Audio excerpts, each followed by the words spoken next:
So today's workshop, everyone, is going to be about marketing. And what is marketing really? We are school counselors, not business people, right? Well, marketing, public relations, advertising, and branding all relate to who we are, what we do, why we do it, and how we do it. At the end of the day, it's about relationships, empathy, equity, and access. Today's workshop, you will learn more about what this means to you and your school counseling program. So today we have two amazing presenters, and we're going to begin with Ms. Cherryl Baker. Ms. Cherryl Baker is a school counselor at Mission Hills High School in the San Marcos Unified School District and has been a public school counselor for over 20 years. She was on the design team to develop and create Mission Hills, including the school counseling program. Cherryl has also been a fieldwork supervisor for San Diego State University's school counseling program for many years. And everyone, she was recently honored as the 2021 San Diego County High School Counselor of the Year. Congratulations, Ms. Cherryl, and welcome. And now we have Tanya Viulette. She has served as the counseling coordinator for the San Diego County office for 2 years, supporting school counselors in 42 districts. Prior to this role, she was a high school counselor for 20 years in the Grossmont Union High School District. Tanya graduated from San Diego State University with a bachelor's degree in journalism with an emphasis in advertising and a minor in marketing. Prior to her role in education, she was a media buyer at a local advertising agency in San Diego. After 5 years, she left her career in advertising to follow her passion and enter the profession of school counseling. She believes that her marketing skills have been a great asset throughout her journey in education and a great strategy towards advocating for the important role that school counselors play in our schools. Welcome to our two amazing presenters. Thank you so much, Zarette. Well, as Zarette mentioned, I come from a background of advertising, and for me, I graduated from San Diego State in 1994. And at that time, advertising was like the career that people seem to be getting into. It's what we saw on TV. It was something, when I took a career survey in 10th grade, it's what came up for me was the creative part of advertising. So when I went to school, I knew exactly what I was getting into. I knew I wanted to graduate and have a corner office somewhere in an advertising agency and live the dream that I saw on TV. But there was always just a hole. There was something missing from that career. And what I found was that it wasn't serving my purpose. And how I got into school counseling, and I love sharing this story when I was a practicing school counselor with my students, because it's a great, you never know what twists and turns will come when you come up with your career. And so how did I get into a school counseling office? Well, my husband is a high school math teacher. And at the time we had just gotten married, and I was pregnant with my first son, who is now getting ready to graduate from college. And so when we were trying to figure out, how in the world am I going to be able to continue to have a career in advertising, which had long hours at night, on the weekends, and have a child. And so we talked about it a lot and found that, in reality, I am not going to miss this job. And if I could do something that fulfills the purpose, then that's what I want to do. So I left.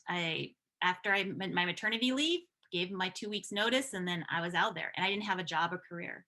So I landed in a school counseling office where, as a clerical position, because at the time I just wanted a job where I could go in, come home, and not have work, and have good, reasonable hours. And so I found myself in a counseling office as a book clerk and counseling clerk, but I also got to see how the counselors work together and how they help students. And I'm like, that's what I want to do. That's it. And so while I was working in the counseling office, I went back, got my master's degree, and then was able to land a job as a counselor in the Grossmont Union High School District. And then that started my whole journey. But what I found through going through my program and becoming a school counselor was that there are so many things that we need to share and market, and there's tools and resources for us to do that. But of course, it's not part of your program. It's not something that you learn. And so it's not part of your theories. And it was just a skill set that I had from my previous education and career. So I was able to merge a lot of things and use those tools. And so today, Cherryl and I are going to share what those strategies and tools look like, and that you don't have to be a business person or a marketer to do this work. And probably you're already doing it. So maybe there's a tip or trick that you'll learn here that you can apply. So marketing your school counseling program. So through this webinar, we're going to be sharing what is marketing, why is marketing important, and then how to market a school counseling program. So first of all, in the chat, when you hear the word marketing, what is that? So in the chat, if you could put your response as to what you think marketing looks like, what it is, it could be a one word, it could be a short sentence, but what do you think about when you hear the word marketing? So we're seeing branding, increase awareness, social media posts, newsletters, advertisements, marquees, selling a product or a service. Branding, again, is very important. Yeah, these are all great answers, great responses to what is marketing. Okay. And so a lot of you've hit it right on the market. So, oh, no pun intended. So marketing in general, it's really a conversation. So it starts by checking and asking your consumers who they are, what they want, and what they care about. And you can see in that image at the bottom right-hand corner, it starts with a conversation. So you hear the woman asking, what is something you enjoy doing? And it's just an opener. And the person can say, I really enjoy cooking. Okay. And then that evolves into more talk about, okay, well, why do you like cooking, and what's your favorite thing to cook? It's just a casual conversation, but in that conversation you're really getting to know the person, or I'll say consumer. So it's a conversation that starts between two people who don't know each other. Okay. And then great conversations then lead to understanding the needs. So I can keep asking these questions. I don't know this person, but based on their responses, I can tell if they are passionate about it. Does their demeanor change when they talk about it? So there are cues that you can get that can help you really understand the why. And then great insight leads to amazing products delivered through engaging customer services.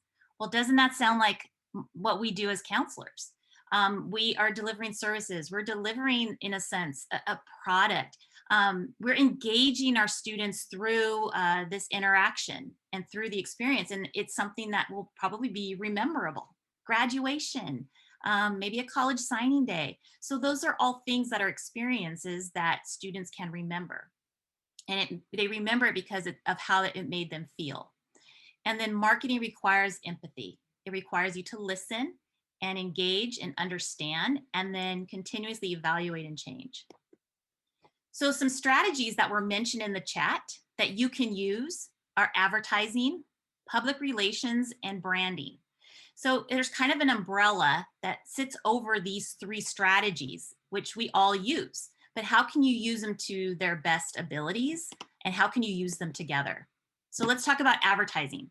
So advertising is more about selling a product or service.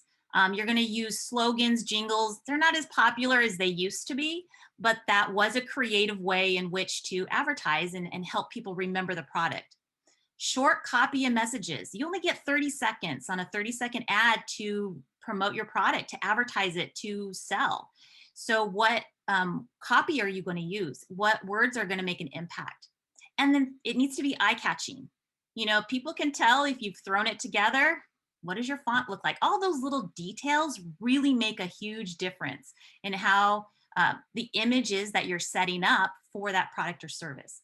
So you can see in the image down in the left-hand corner, the person is now selling, I'm a great cook, I'm a great cook, I'm a great cook. They're getting that message out there over and over again. So that's advertising. So let's take a look at this picture. Now, I know it dates me, but this is from 1984. I was in 6th grade when this commercial came out. So in the chat, just by looking at this image, What's the slogan and who's the advertiser? Now, some of you young ones get this one, then oh my goodness, I'm impressed. So what's the slogan and who's the advertiser?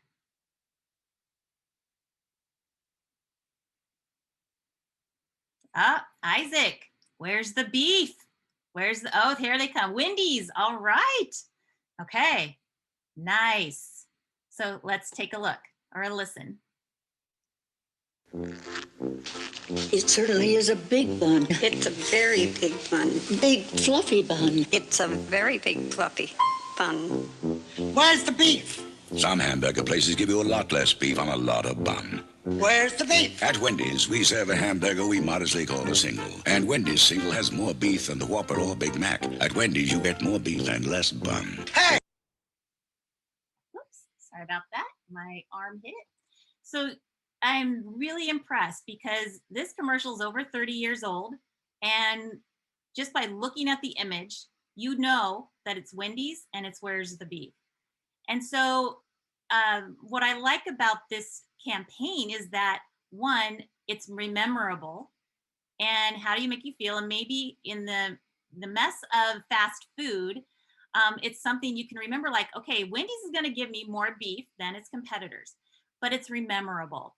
And I can tell you that this campaign was brilliant because, say, the lady on the right-hand side, not only did she go on to create other commercials, she became the face of Wendy's in a sense, but she was also on talk shows. She was asked to, promote it in other ways, which we're going to talk about in just a second. So it's really powerful in how you use your words and your slogans. So public relations. So what's the difference here? So public relations is all about building relationships. It's what we do on a daily basis. So you can see over here, another person is telling the lady that we see in all of our other images that, trust me, he is a great cook. And because I have a relationship with this person that is telling me that, okay, he's a great cook, so I believe it, and I trust her, then they're a great cook. How much did that advertising cost? $0. That's word of mouth. That's like a golden ticket right there. So public relations, and we did have a division in our advertising agency that was just focusing on this. And what they really do well is that they can promote an event or a marketing campaign with paid or unpaid media, but for the most part, say like on KUSI on Saturday mornings, you see them at the beach promoting dogs surfing in the ocean. Okay, they're promoting maybe the animal shelters, they're promoting other people and sponsors who are there, but they are doing public relations. And the people that they are showcasing or doing the news coverage on, that's free. That's free public relations, and it's a lot longer than the 30-second commercial or a magazine ad. So public relations is huge, and it's definitely a piece that we need in our school counseling offices. And so this is a great example of a public relations campaign that is still continuing today, and that's the Dove campaign. We even had last week one of our school counselors from Lakeside who has become a trainer on a self-esteem project that Dove has put together for young girls and boys. And so for Dove, what they found is that they only had 2% in their studies of women who considered themselves beautiful. So this is at a time when models are being used. There's a lot of, covering up and, smoothing out wrinkles for TV ads and for what you see in a magazine. So Dove said, no, we're not going to do that. We're going to have real women, and they're going to be celebrating their beauty. And then our people, our consumers can relate to that. And that took off and has been, like I said, one of the most successful public relations campaigns of all time. And then branding. I love that you mentioned branding as part of marketing. It absolutely is. What is your brand and what does it stand for? So you can see in the image below, now the lady's saying, hey, I understand you're a great cook. She's had the public relations about it. She may have seen the advertising. I'm a great cook, I'm a great cook, I'm a great cook. And now she's believing in it. And so now he has a brand. And so you experience that customers have with your company, product, or service because of that brand. And it defines what you stand for, promise you make, and the personality you convey. So let's play a little branding game. Okay, so in the chat, and I'm going to do this quickly. I'm going to ask you, when I show the image, what does it represent? And then maybe one word to describe the brand. So this is going to go quick. So in the chat, what's this logo? What does it represent? And one word to describe it. Good, we're seeing Apple, Apple. And what does Apple represent? Tech, technology, quality tech products, innovation. Okay, so by showing this apple with a piece taken out of it, we all know what it stands for. Okay, how about this one? Fast food, McDonald's, McDonald's, McDonald's. Okay, golden arches, absolutely. That's what they are, they're the golden arches. But it's a brand that you know. And one word to describe the brand: fast food, cheap, good. Okay, here's the next one.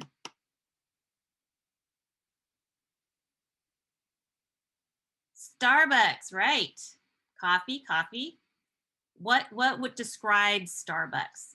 Morning fuel, giving your money away, efficiency, expensive, yep. Top quality, yes. Fulfills a need. Oh, amen to that one. Okay. Oh, Isaac, maybe you can hook us up. Sounds like maybe you were working for the company, or it's just a great company to work for. It does support their baristas quite well with scholarships. All right, how about this one? This might be a little challenging. Oh, you guys are good. Tesla, yep, space.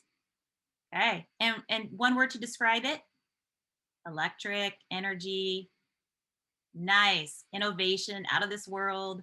Yeah, I think that there's a Tesla right now floating around in space with a little person in it. All right, how about this one? Oprah.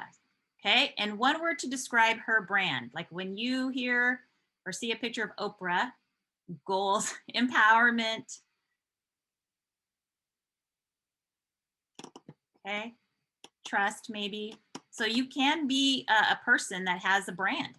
You could be someone who has that. Compassionate, powerhouse. Okay. And then the last one, Amazon. I shouldn't have taken a water there, Jamie. I like taking all my money. Yep. Convenience, fast. All right. So my point is, you can see a picture somewhere and you have a relatable experience to it. For some of you, it could be positive. For some of you, it can be negative. But by looking at a picture of two golden arches, you know exactly what it is. And that is the kind of thing you want to create. So let's put it all together. I've shared kind of an overview of what it looks like out there in the business world, but how does it look with school counseling? So I put together the 5 keys of marketing. So this is kind of the strategy I always took when developing a new program or a new PD opportunity. And so today I'm going to use an example of a PD opportunity that was started last fall. Some of you may have been a part of it, but these are the questions you really need to ask. What's the need or problem? Who's the target audience? You'll hear me use that word a lot. That's a term we use a lot in advertising. What market strategies will you use? Advertising, branding, PR, maybe all of them. You want to create a schedule, a media plan. Like I said, I was a media buyer. So I was always buying air and space, basically, on TV or in a magazine. I was buying that. What does that look like and what's your timing for it? And then you need to evaluate and make adjustments. So let's use Mission Possible. For some of you, this may be something that you heard about. It was a program that we promoted last fall and in the winter, and some of you may have participated in it. So how Mission Possible came about was actually put out a survey in the fall, because last fall, let me be honest, we didn't know what was going on, if schools were reopening, if, it was just such a guessing game. So really wanted to find out how, we could best support all of you as school counselors and provide PD that would be meaningful and be something that we could do virtually, of course, because we weren't being able to meet in person. And I wanted quality, I wanted to be affordable, and it just needed to be something that could be useful. So I did a survey, and the results that came back was more targeted information and support for elementary school counselors. And that's actually been a mission all year for all of my elementary school counselors out there. That's definitely been a focus. Tools to advocate for our role in schools. And then opportunities to collaborate with other school counselors in San Diego County. So that was a big one. And so how can we take those things and create a PD opportunity? So I reached out to Hatching Results, and they were trying to come up with some creative ways to bring their services to school counselors. So we teamed up together, which was a great way for us to bring down costs and allow more people to join in this like co-op somewhat opportunity. So one thing that's important is that when you have a survey, you need to share those results because people want to see, one, that you're listening, that you understand their need or problem, and that you're coming up with a solution. And then you need to market it. So this was the newsletter that came out that one at the very top of it explained, okay, this is what we're doing and these are the results. And I'm listening to you and I'm making sure that we're tailoring it to this PD op. And when talking with the gang at Hatching Results, I'm sharing this with them. This is what they want. This is what they're looking for. And then we came up with our campaign, Mission Possible. So I want you to remember that marketing is a conversation. So starting that conversation is really, really important. And you can do that by finding out what people want or need through the survey. So who is your target audience and what's the value? So for me, the target audience was school counseling teams, not just counselors, but teams, because that was a big push as well. And then looking at administrators and also including if you had classified staff, academic advisors or GIS or registrars that are part of your team, inviting them as well. And then really sharing with them what the value of the PD is. And then key 3, what market strategies will you use? And then have fun with it. Create a theme. It makes it more enjoyable and rememberable. So we came up with Mission Possible because everything seemed impossible well, it's still, I know it's still a work in progress, but with this pandemic, it just seems like everything's impossible. So we wanted to find a way to be creative and show that it is possible. So we created the theme. And we'll get into tips and tricks on how you can, make it, look like something that's professional. Lots of tools out there. But Mission Possible was born, and then we started promoting it and really keeping with the theme, even in the program details with missions instead of workshops, exploring what you're going to be doing. And those are going to be virtual webinars, then the launch, and then debriefs. So this was how we kind of wove that theme throughout the PD. And then branding. So, I mean, you look at this face. I'm sure many of you already know who this is. So bringing in Trish Hatch, even though she wasn't going to be leading the workshops, she's the brand. And when people see her, she's known all over the world. I'm not just saying the United States, I'm saying the world, people. She's the Oprah of school counseling. And we're lucky because she's here in San Diego. So branding is big. So if I want to make sure that people know this is high quality PD, I'm going to use the face of Trish Hatch. And she was so gracious I sent her a script and said, just record yourself and then send it to me. And she's like, all right, I'm on it. And so I'm going to show you what we created using her brand.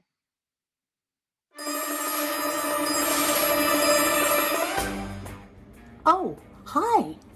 Hey, school counselors. Are you ready to take your program to new heights?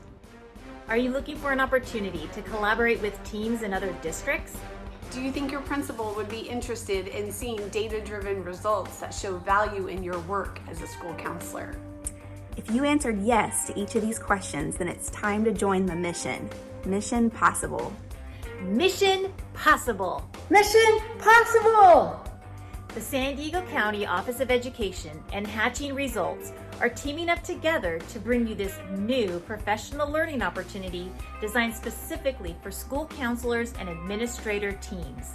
Well, there's 3 missions. Each mission is a bite-sized, on-demand professional learning opportunity to explore, launch, and debrief a selected activity. Explore. Each mission begins with a 30-minute pre-recorded webinar introducing the content and outlining the activities for teams to explore. You can watch the video at any point during the mission window. You can watch it on your own or with your team. Launch.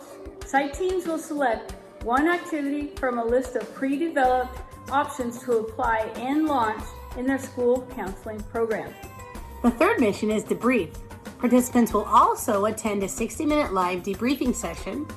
And it says here, it'll be with experts from Hatching Results, and you'll share your projects and answer content-related questions and build networks within San Diego County Office of Education schools. Participants will present their stories and results in a poster session at the 2021 virtual San Diego School Counselor Con during National School Counselor Week. So, if you are ready to join the mission, get your team together and register. Act now. Our pre-launch orientation begins on November 2nd. So join today. For more details and dates and registration fees, go to www.sdcoe.net/school counselors. See you on the launch pad.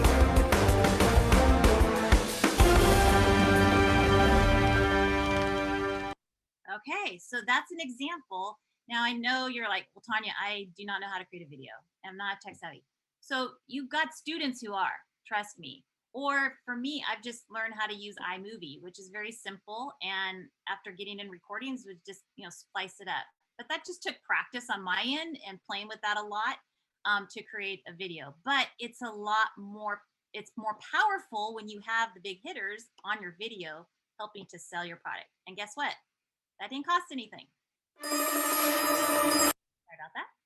So then you come up to public relations. So not only am I tackling it through a newsletter, I'm sending that video out on social media. It's better than words or text. And again, it's got the branding with Trish Hatch in it. And then we did a PR opportunity where I was able to bring in Whitney and Becky to be our keynote speakers at our first convening last fall. And again, they said they would do that in kind. So I didn't have to pay for them to speak. They were able to promote and share Mission Possible. And it was a great session with over 100 people in attendance. So that's just a way to how you can use those pieces in which to really market or promote your event. So it's really also key in creating a media plan or schedule. You may not think that this is important, but it really, really is. Timelines, deadlines are important on how and when you get your marketing out there. We were really running up to a crunch as far as when registration was going to take place, because we know that with schools, that could be a process in itself, getting approval. It needs to go to the board possibly for the way the funds are spent. So, got to keep all of that in mind when you are looking at creating your media plan. And then when to reach your target audience. So a little tip, many of you you may notice that for the spring refresh, I send out a newsletter on Sunday night. How many emails are you getting Sunday night? Probably not that many. So is that a great time to send out a message about my upcoming workshops for the week? See, you didn't know you were being marketed to. And so you find those sweet spots in which to get your message out so it stands alone. So that was my reasoning for making sure that, you getting the information, that it wasn't in the mess of clutter on a Monday morning, because we know those emails are coming in. And it's a great time when I know that it's the highest impact. So when I'm thinking of how to promote, I'm looking at where am I going to have my biggest reach? Well, the convening had over 100 people in it. And then the newsletter, I have over 1,600 subscribers. And as you can see, I'm marketing that sucker all the time because I really want to be able to make sure you have resources. So that messaging never stops. And then it's so important to evaluate and make adjustments on any of your plans. Feedback forms, surveys, that's why we ask them for these workshops, because we want to make it better. So even with your students, even with your parents, always have some kind of evaluation. It could even be an empathy interview or a focus group, but those are a little bit more intense. The feedback forms and surveys are a lot easier, but your response to that is key. And so this was some of the responses we received on the evaluation for Mission Possible, and definitely some great feedback in which we will take into consideration and for our next planning for the PD series. So again, these are key findings and you're always wanting to incorporate them in any kind of changes. So I love this quote because marketing means you have to give much more than you hope to receive. Great marketers are passionate teachers. They're educators, giving away their expertise with only the hope that they are helping people. I mean, that sounds like a counselor, right? So how can we incorporate all of these things to ensure that our programs are reaching our students in the most impactful way? So now I'm going to toss it to Cherryl, who's going to share how she does a lot of her marketing at her school. Hi, good morning. So why is marketing important? And I think before we even dive into that, it's important to talk about what is your why. So take a moment, and if you need to close your eyes or take a deep breath, but let's just pause for a moment and connect with your why, the purpose, cause, or belief that drives you. So take a moment and do that. We're going to be doing another activity, so hold on to that feeling, that thought. We're going to do what's called a Slido, which is an excellent tool as well that you can see here if you haven't already. You can join by going to slido.com. Zorette has put a link in the chat. There's a code there. You can scan the barcode, scan the QR code with your phone. And what you want to do once you're logged in there is, in one word, describe your why, the purpose, cause, or belief that drives you. So go ahead and get logged in there. Children, yes. Why? What brought you here? You need to think about your journey, your story, what keeps you going during those busy days. You know, passion. Yes. The future. These are really great words. Access. Yes. Obligation, compassion, opportunity. These are great.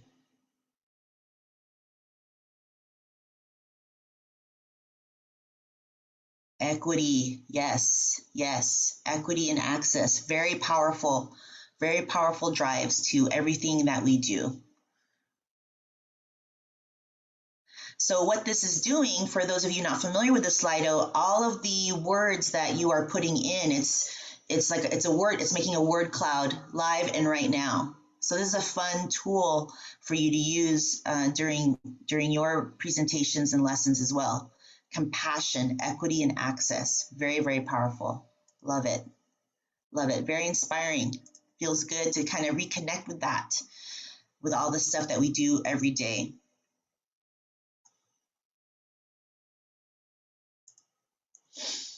So relationships. We're counselors. We care about children. We have passion, compassion. Marketing is an extension of you. It's a reflection of you and your team. And one of my favorite quotes that's carried me through that I thought of when I was working on this was, people don't care how much you know until they know how much you care. So you, the person behind all of those messages, the person behind the flyer, the newsletter, it can be the most beautiful product, but if they don't know who you are and the feelings that they feel when they think about you and your program, that's really what's going to drive all of this marketing. So relationships, it's extension of you. You know, and it's not only about relationships, but it's about advocating, right? Compassion, equity, access, all of those really great words that you all put out there. You know, we are working on advocating for our profession, for our program, which basically equals advocating for our students.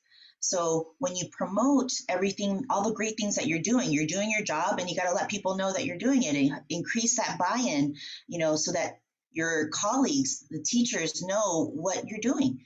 And that can increase the buy-in so that you have more time for those lessons and time with those students. Maybe you're in a situation where you have some duties that aren't exactly school counseling appropriate, or something that you want to advocate for. So you could do these other projects because that's a need. And so by advocating, one of the goals could be to decrease those extra duties so you can be more proactive. And ultimately to connect with families and staff so that when they are seeking extra support, they come to you as the expert for academic, college and career, personal, social needs. The more that others are aware of what you do, then there's just a stronger sense of community, teamwork, and trust. And when you have that really powerful, loving foundation, everything that you put out there is just going to be that much more impactful. So going back to hatching results and MTSS and MTMDSS, just a reminder of everything that we do. We have our tiers and all of the things that we do every day to support our students. And marketing is actually a big part of this.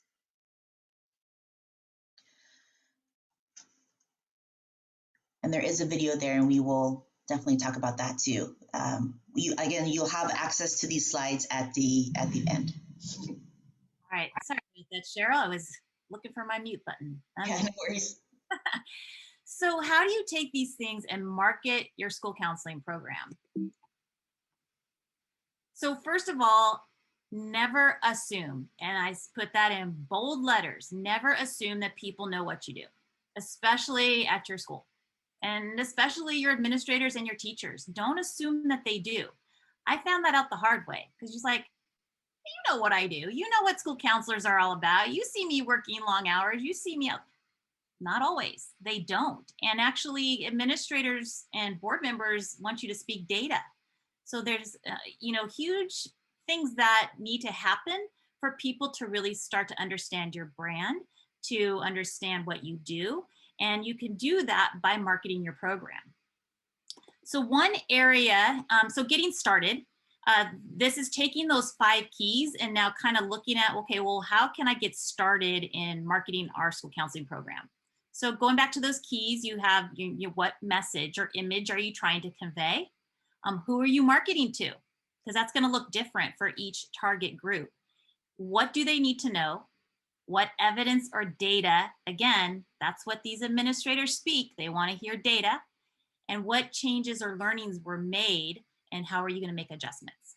So let's talk about marketing to our staff and stakeholders. Again, never assume that they know what you do. You have to tell them, you have to brag about it, you have to share. So it's key, and you'll hear this a lot, like giving a presentation to your staff at the beginning of the school year is invaluable. I was really surprised too when we led a workshop for our staff on A through G, how many did not know that the importance of helping a student to go from a D to a C, because they're not going to meet A through G if they have a D grade. That was like eye-opening. So we need to help educate them with some of these things. So marketing to your staff about what you did the prior year is a perfect opportunity to showcase and share. So we did a presentation I was at Valhalla High School in the Grossmont district for the last 7 years before coming over to the county. And so the presentations we gave at the beginning of the school year, we were sharing our data, and I'm going to show you some of that. We were providing a calendar, and when they see that, that's key. Protocols and procedures, letting them know that, do you know how to fill out a CPS report? It's not call the counselor and have them do it for you. It's you're mandated reporter. So do they know about those protocols and procedures, or what the process is for them seeing a counselor during the first 2 weeks of school when all you're trying to do is make schedule changes? And then the referral process if there's a social emotional need. So those are all key things that you need to share. And so what we did the year prior to this presentation was given in the fall of 2019, and I'm not going to share everything that was in that, but just some key things. One, we tried doing a Google form for the entire year of what our students were coming in for. And as you can see, this is a lot of data. We had 2,459 responses because we were trying to get students in the habit of checking in on a laptop before they came and saw the counselor, so we could tell what they were there for. So you can see that the biggest one was schedule, issue, or concern. And that's an area that we were really trying to decrease, but we need to help prove why and what our students are doing, because how do you explain to a teacher all of these things that we are seeing kids for without them seeing it in a data set? So one learning that we had was that, it would be also interesting to see where those trends are. So at the beginning of the school year, we know that's why students are coming in for a schedule issue or concern, but it's probably going to look different in October when college applications come out. We're going to see more students coming in for those reasons. So this was based on, what happened during the whole year, but what we were going to do the following year was see on a monthly basis what students were checking in. So we'd have a different form for each month. And then a senior survey. Can't tell you the value that a senior survey provides. And so this one's going to show them just a couple of trends that I want them to know about school counselors. So this, I'm going to show you the results. This is what I shared with the staff from the senior survey from 2014 to 2019. So I want them to know how many times our seniors met with their school counselor. So you can see that the seniors class from 2014, that was kind of my starting point. And then you can see the trends from all the senior classes, but then you can see in 2019, our seniors are seeing their school counselor 4 or more times, and that's the highest number, 35%. Now we did see some things, go down, and then it went back up, really went back up in 2018, and then we saw it go down a little bit in 2019, but still, that's huge. And, 11% of the senior class didn't see us at all. So yeah, we need to figure out why that was or what was happening there. But for the most part, our numbers are pretty high. They're seeing us, a lot, and we need to let people know. And then what was the primary reason you met with your school counselor? Again, we want teachers to know that we have standards, that we have 3 domains, that we are seeing students for more than just a schedule change. And so when we look at personal social, yes, that went up and down, but ultimately it went up. You can see academic scheduling. We were excited to see that go down from 61% to 59%. However, there was a change here. Okay, and then college and career, again, going up. And so finding out why or what, and then how can we improve for next year? But sharing this with your staff is key, because not only are you sharing the data, but you're sharing all of this. And then we wanted them to know how we were seeing our students outside of the office. These are some massive programs that we're putting on that are tier 1 interventions. And so going through the MDSS model that Cherryl had showed us. And so we wanted them to see how we rolled out grade level programs at that tier 1 level.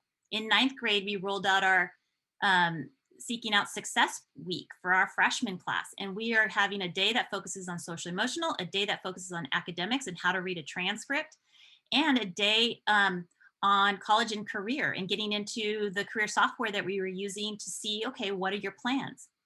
And then we rolled out the following year all of our senior activities, and the highlighted ones are the ones that we had just created in that year that we were sharing the results. So we wanted to share with them what that looked like.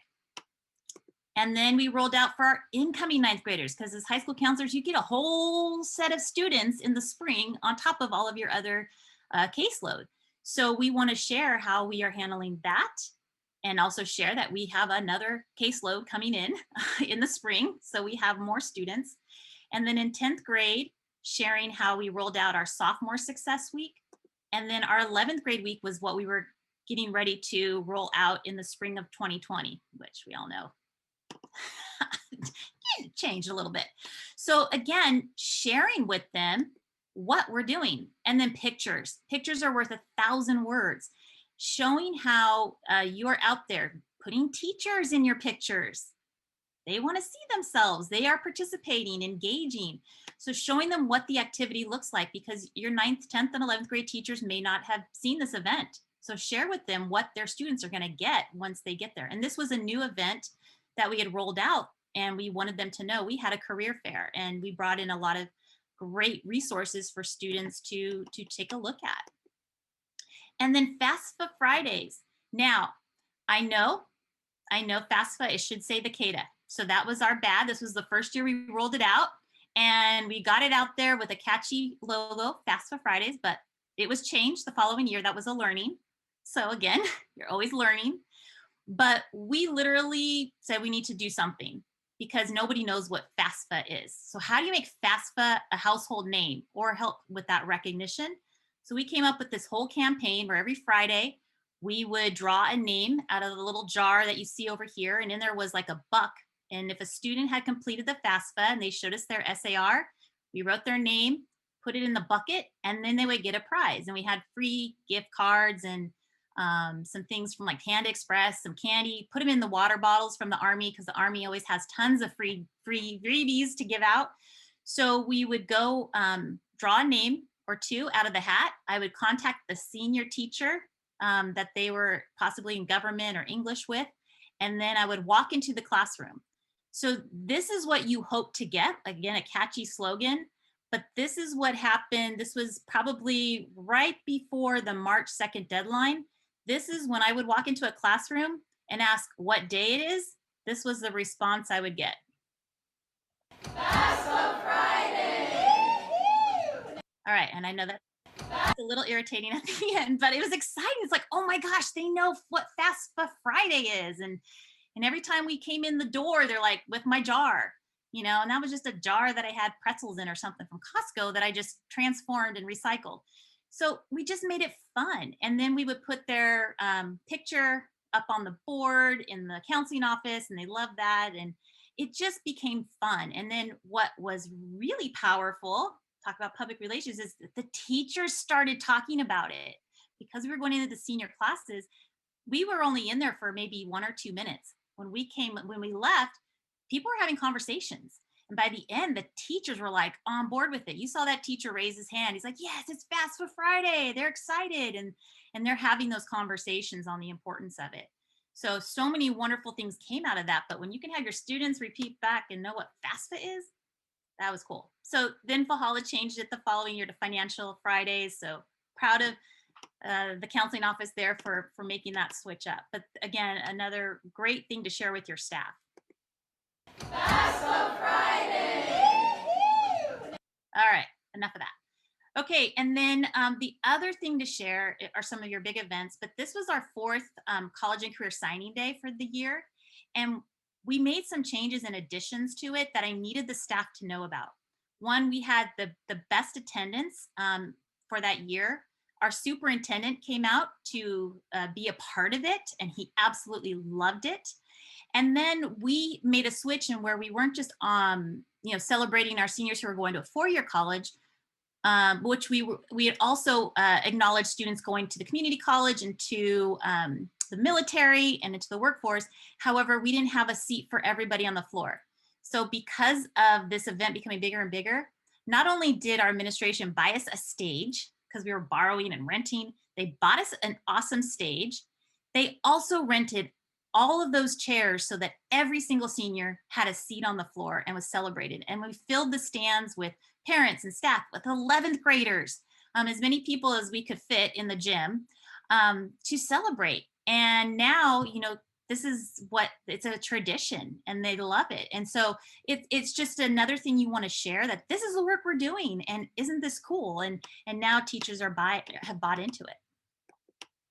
And then sharing your calendar. I mean, doesn't this look overwhelming and crazy? But not only is it sharing that, okay, these are all the things that we are doing as school counselors, and this is on top of those office visits you saw us, you know, having. But now you can see here's where all of these events are. So 11th grade teachers, guess what?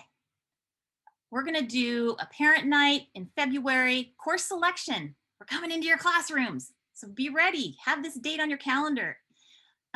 They all know that when we do like the college and career week, and that's English. So it's just giving them time to think, okay, we know these programs are coming up and how can we be more supportive versus creating a barrier like you can't have my kids because I've got a test that day. So letting them know in advance is key. And then giving them a link to the calendar, also a key finding. All right, Cherryl, I just have to mention, I found Cherryl, I got to know Cherryl first through social media. That's what it is at this.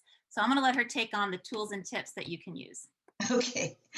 All right. Hi again. So we'll take a moment here and just do a quick poll about social media and your comfort levels around it. So let's take a moment, and how comfortable are you using social media to market your school counseling program? Very comfortable, comfortable, neutral, uncomfortable, or very uncomfortable? Safe space.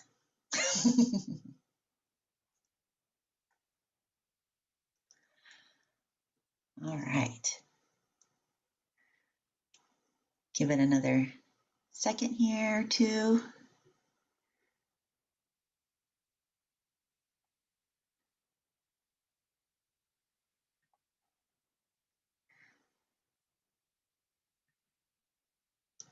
All right.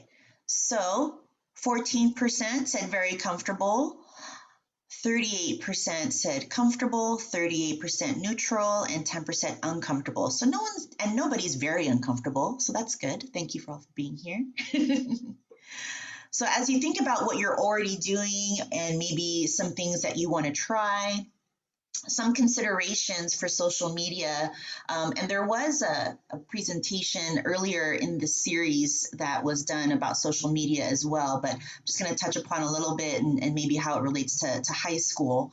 But really thinking about your comfort level when it comes to social media. And then for us at Mission Hills, we have 6 counselors, including myself. So talking about it as a team as well as our own comfort level.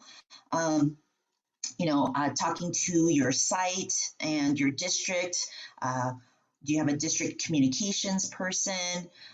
What other social media already exists at your site or in your district? And then, of course, remembering the ASCA ethical standards. What do you need?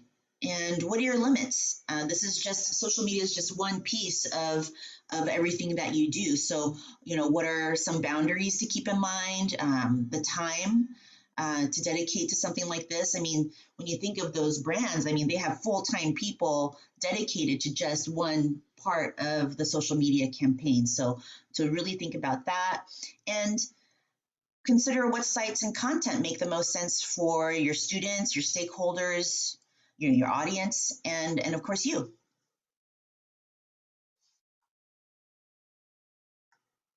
So at Mission Hills High School, this is just one of our Stay Connected flyers that we promote throughout the year. In the beginning of the year, it's pinned on our social media quite a bit, just a reminder of all the different platforms that we have, all the different ways that people can get connected with us, especially this past year, just reminding people of all the different ways that they can connect with us.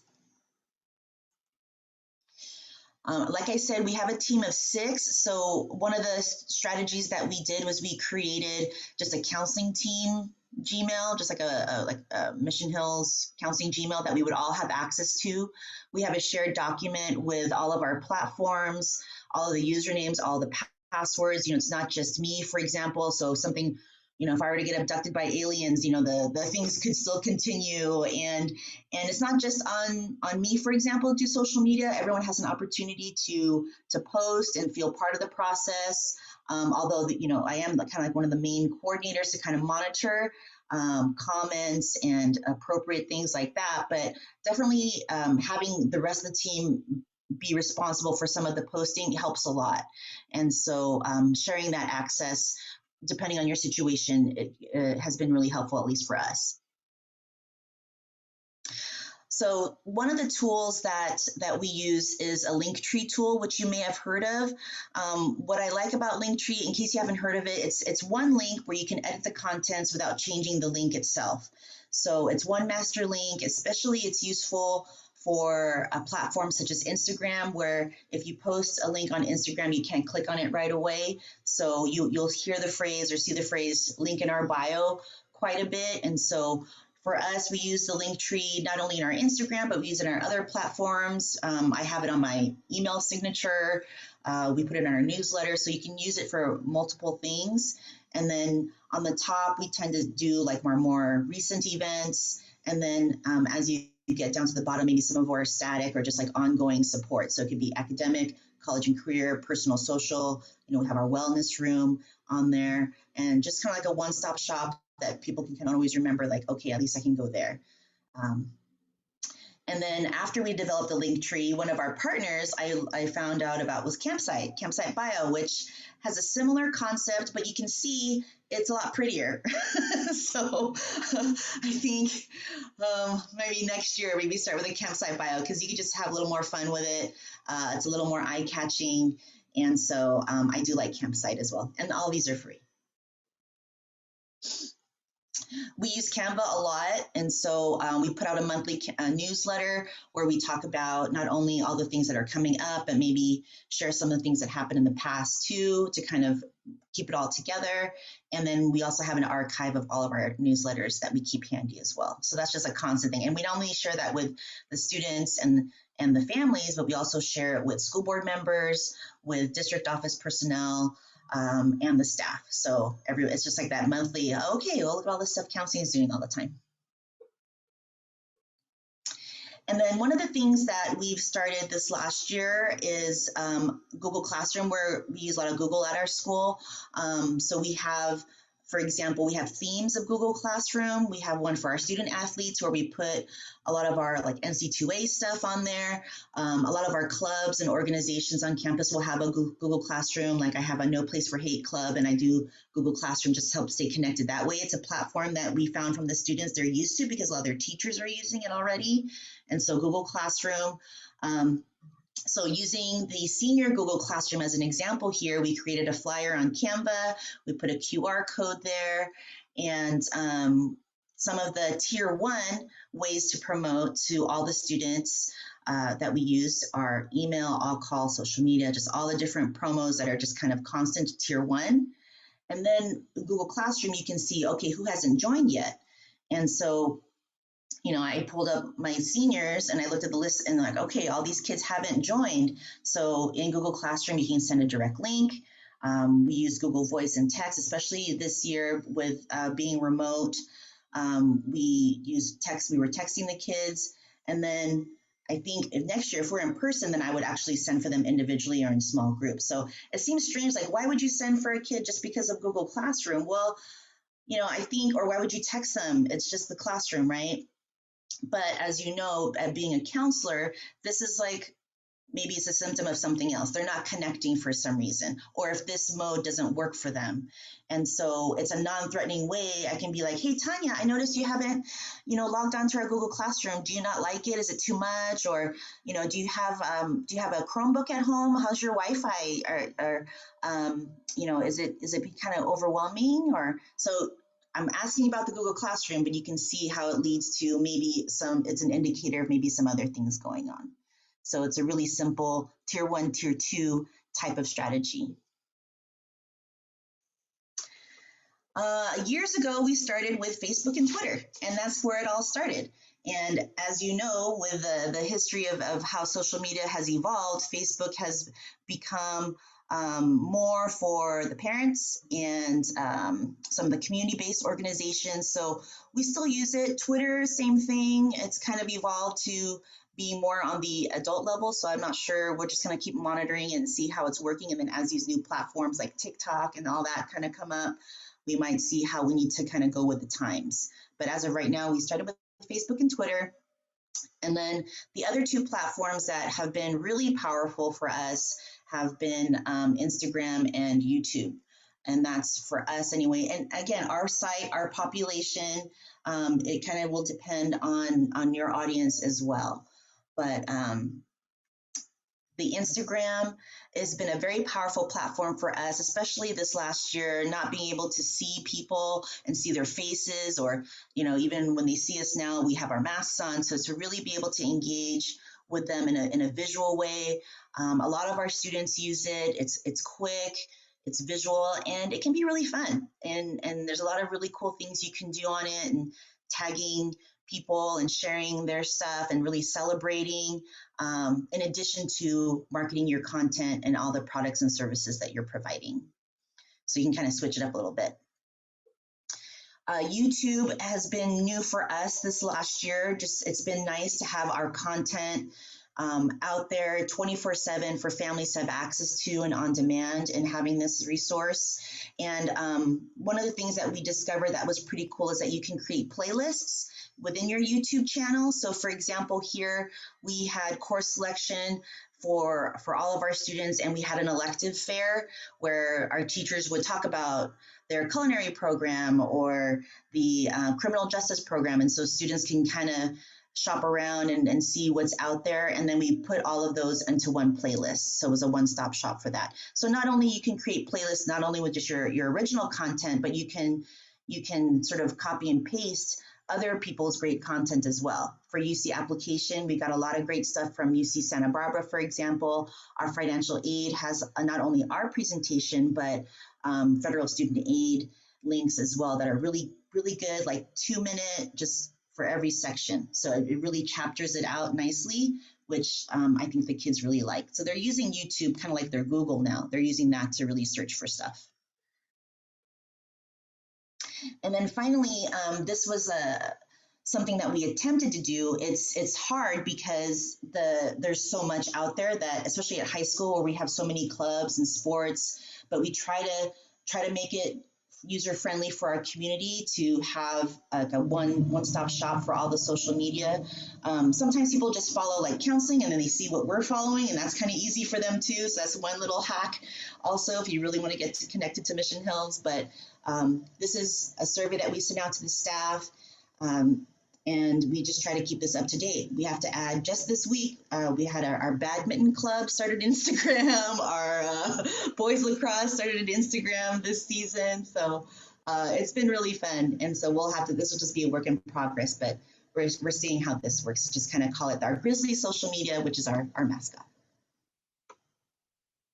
Okay, so as we wrap up, and we'll be posting the link to the slide deck. Zarette will be doing that as we are going through these last few resources. So we had some great workshops leading up to this one that you'll definitely want to check out. These are links to their slide decks, but you can go to the resource page on the County Office of Ed website and get the recording if you want that to listen to as you go through it. But there are links in there to all kinds of great resources. Just at the beginning of the week, we had our school counseling team from Poway sharing how they share their work using data. Again, data is what people want to hear. And then creative ways to use social media. So this was at the beginning of our spring refresh by some of our elementary school counselors and how they are using that as well. And then tech tools for school counselors is just another great resource to provide you with ideas and free resources that you can use to get started. Even if you just do one thing, you are getting into the world where you can really see how these are beneficial in marketing your program. Now, access to this document here, you can either click on the document or there's a link over here to the toolkit. And this was put together by myself and Ann Holacek, who now is at Valhalla, continuing a lot of the marketing and programs that, and her team through their school. So this is a great resource for you to access and check out. And then Cherryl found this great resource on social media. You know, you see all the logos, but what are they and what do they do? So here's a great way that you can kind of think about it with donuts and how each of the social media platforms are accessed. So we want to really thank you so much for being here. If you have any questions, now's the time to go ahead and put those in the chat. I did see, Cherryl, there was one a little bit earlier on what platform do you use for your newsletter? Oh, okay, great. Yeah, we use Canva quite a bit, and there are some educator accounts that you can get kind of like a pro access for free, but even just the free access to Canva, you really get a lot. And so, for example, these Zoom backgrounds you can also do, and you can also do animated things for your social media posts. But the newsletter for Canva has been really good for us and our team. We have a team of 6, so you can have your team of 6 have access to this as well. So someone could be, you could all be working on the newsletter together, kind of like a shared Google Doc, but it's on Canva. And Canva is really nice because you can put images, you can put hyperlinks onto it so that when it is a PDF, it's interactive as well. So that's what we've used and we've really enjoyed it. Nice. And if you could all please, if you're asking questions, I see there's some others in the chat. But if you could, before you log out, please complete the short survey that we have. Again, that feedback is important for us in our learning. It doesn't take more than a second, honestly. And it's an opportunity just to share with us some things that you might implement or how we can make this presentation better down the road. So please provide some feedback for us. It really is helpful. But we are I see Zarette putting all the links into the chat. But I do have a question here. It looks like, how do you determine what questions to ask in a senior survey? And wanting to do this for my middle school 8th graders, but having a tough time deciding on the questions. So, and I can answer this, and then Cherryl, you can jump in with your response. So a good idea is maybe ask other middle school counselors if they are doing something similar. So I try not to reinvent the wheel. I try to find, okay, what are other people doing? So that's a good way to just kind of get some ideas. And then you could also look at the California Healthy Kids Survey. We did use some of the questions that are on there. Like one was, was there one caring individual that supported you or helped you? And because we want to check on social emotional needs. So those are good questions to ask. You can maybe pick one or two.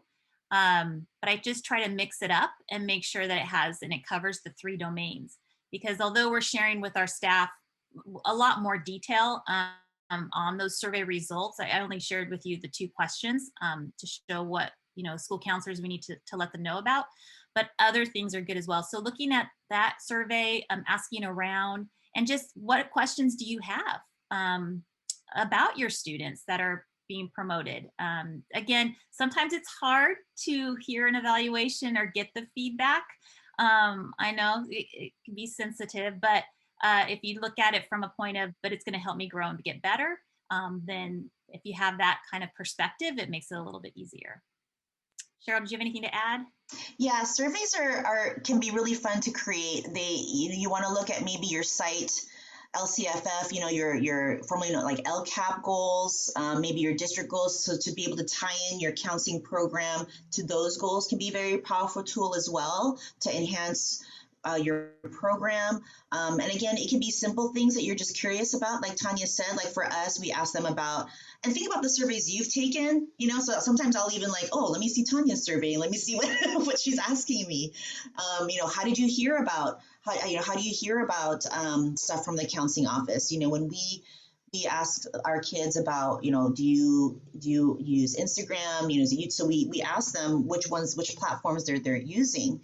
And knowing the limitations too, because not everyone checks their email. So if we email out a survey, you kind of have to know that little asterisk in your mind, like, okay, these are the kids who are replying to their emails. So maybe email is going to be pretty high when when you do that.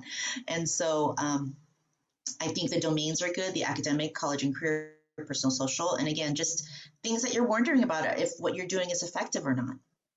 Yeah, and to add on to that, when you're back in schools, I know it's challenging this year, of course, but we would go into a senior class and we had 3 surveys that they needed to complete at the end of the year. And they did it right there. They were fortunately one-to-one with a Chromebook, but they entered the senior survey. They let us know their post-secondary plans in another survey for our college and career signing day. And they let us know like if they were getting any awards for senior awards night. So we had 3 surveys and we would literally walk them through, okay, complete this one, not complete this one, and complete this one. And we told the teacher we're only going to take 15 minutes of class time, but we need to get these and that increased our results tenfold when we did it right there. And then if we had students who missed it, then we were kind of going in and working with them or bringing them into the counseling office. But we really tried to capture all of our students the best way we can. A really fun personal one is if you want to ask an 8th grader, for example, what advice do you have for us, our middle schools are grades 6 through 8, for example. So if we're polling 8th graders, maybe asking them, what advice do you have for a new 6th grader coming in? And then you can use those anonymous student quotes to maybe when you are doing orientations for your incoming 6th graders and their families, for example, or just kind of see like, oh, wow, they really struggled with this, or they really would have appreciated this, or they really liked this too. You can get some really positive feedback too. And so I'm not seeing any other questions, but hopefully you got something out of it. Try one thing in which to market something or some aspect. It's okay to brag, but again, never assume. That was something that was told to me back in my advertising days by my director. Tanya, you can't assume. And she said you have to have data to back it up. So that is key. And that is the language that our administrators and leaders want to hear. And that's how you're going to really show your worth and get them to approve of more chairs for every senior or buy you a stage for your event. Again, those pictures are so important. And yes, it's going to fill up your phone, but then you can create a slideshow at the end, add some of the pictures to a staff meeting. So again, there's just lots of ways that you can be creative with it. But the more you share, the more they know. And then they're not going, oh, you're just in your office, you know, with your feet up on your desk. You get to go to the bathroom whenever you want. I mean, all those things that we all hear. Well, now you can't say that because you know what my calendar looks like and you know how many times I'm seeing kids. So again, it's just about sharing your roles so they have a better understanding. And then you get your teachers advocating for you, which is such a shock and such, it's like, whoa, when you get to that point, it's just now the magic is there. And then you can really focus on supporting your students. So I hope you got something out of it. Thank you, Cherryl, for all of your expertise. Again, if you are following her on social media, again, that's a great place to get ideas. See what other schools are doing across the nation. I mean, it's wonderful. And join up. If anything, just join and see what people are doing. It's worth it. So thank you. And if you weren't here at the beginning of our webinar, today is Disney Day. So we're going to take you out with some Disney. And again, thank you and have a wonderful, wonderful weekend. And hopefully we'll see you next week with our spring refresh.